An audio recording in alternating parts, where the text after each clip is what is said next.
சிவபுராணம். திருமால் உருவாக்கும் வித்தக புருஷர்.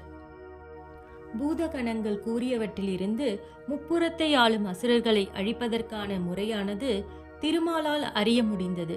அதாவது அசுரர்கள் அனைவரையும் சிவ பூஜையை மறக்க ஏதாவது மாய வேலைகள் செய்ய வேண்டும். மேலும் அவர்கள் அனைவரும் தர்ம வழியை விடுத்து அதர்ம வழிக்கு சென்றால் மட்டுமே திரிபுர வேந்தர்களின் அழிவு என்பது ஆரம்பமாகும் என்பதை உணர்ந்தார் திருமால். பின் பூதகணங்களை நோக்கி, நீங்கள் அனைவரும் போகலாம் என்று கூறினார். பூதகணங்கள் யாவும் நொடி பொழுதில் அவ்விடத்தை விட்டு சென்றன. பூதகணங்கள் யாவும் அவ்விடத்தை விட்டு சென்றதும் திருமால் தேவர்களை நோக்கி, நீங்கள் அனைவரும் இணைந்து எம் பெருமானான சிவபெருமானை எண்ணி தியானம் புரிந்து அவரின் ஆசிகளையும் அனுகிரகத்தையும் பெற வேண்டும். அவருடைய அனுகிரகம் இருந்தால்தான் நாம் எண்ணிய செயலை வெற்றியுடன் செய்து முடிக்க இயலும் என்று கூறினார். திருமால் பின்பு அங்கிருந்த தேவர்கள் அனைவரும் திருமாலிடம் விடைபெற்று சிவபெருமானை நோக்கி தியானம் புரிய சென்றனர்.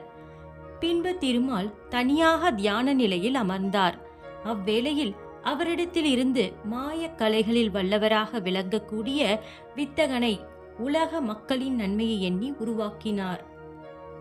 உருவான அந்த புருஷர் தன்னை படைத்த திருமாலை நோக்கி தான் என்ன செய்ய வேண்டும் என்றும் தன்னுடைய பிறப்பின் நோக்கம் எதுவானாலும் அதை சிரம் ஏற்று பறிவேன் என்றும் வணங்கி பணிந்து நின்றார். அப்புருஷனை நோக்கி திருமால், நீ என்னால் படைக்கப்பட்டவன், நான் இட்ட பணியை செய்ய நீ கடமைப்பட்டுள்ளாய் என்று கூறினார்.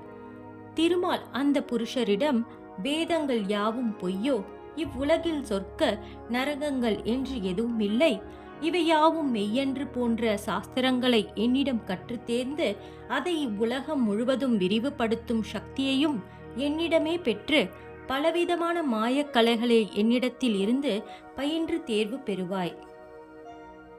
பின்பு உருவாதல், மறைதல், கவருதல், கவர்ந்தவற்றை இழத்தல், நண்பர்கள், காமம் மற்றும் எதிரிகள் என பலவிதமான கலைகளில் சிறந்து விளங்குவாய் என்றும், நீ கற்ற இக்கலையால் திரிபுர அசுரர்களை மயக்கி அவர்களை சிவநெறியை விடுத்து உனது மாயக்கலைகளை பயின்று அவர்களின் அழிவு பாதைக்கு அழைத்து வருவாயாக என்று கூறி அந்த புருஷர்களை அனுப்பி வைத்தார்.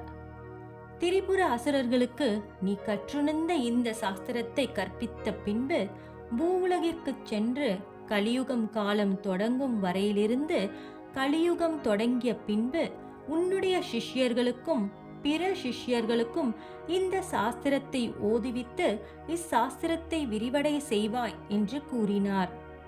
இப்பணியை நிறைவேற்றிய பின்பு நீ மீண்டும் என்னை அடைவாய் என்று கூறி அந்த புருஷரை ஆசிர்வதித்து அனுப்பினார்.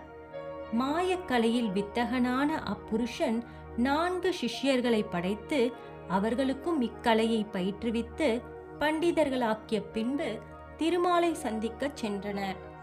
திருமால் அந்த 4 சிஷ்யர்களைக் கண்டு, உங்கள் குருவை போல் சிறந்து விளங்குவீர்களாக என்று கூறினார். பின்பு சிஷ்யர்கள் அனைவரும் திருமாலை பணியும் வேளையில் அவர்களின் கரங்களை பிடித்து மாய ரூபியின் கரங்களில் கொடுத்து, இவர்களையும் உன்னை போல் எண்ணி எந்நிலையிலும் கைவிடாது காப்பாற்ற வேண்டும் என்று கூறி, நீங்கள் அனைவரும் எதிரிகளை வெல்பவன் என்று அழைக்கப்படுவீர்கள் என திருமால் ஆசி வழங்கினார். ஓம் நம சிவாய.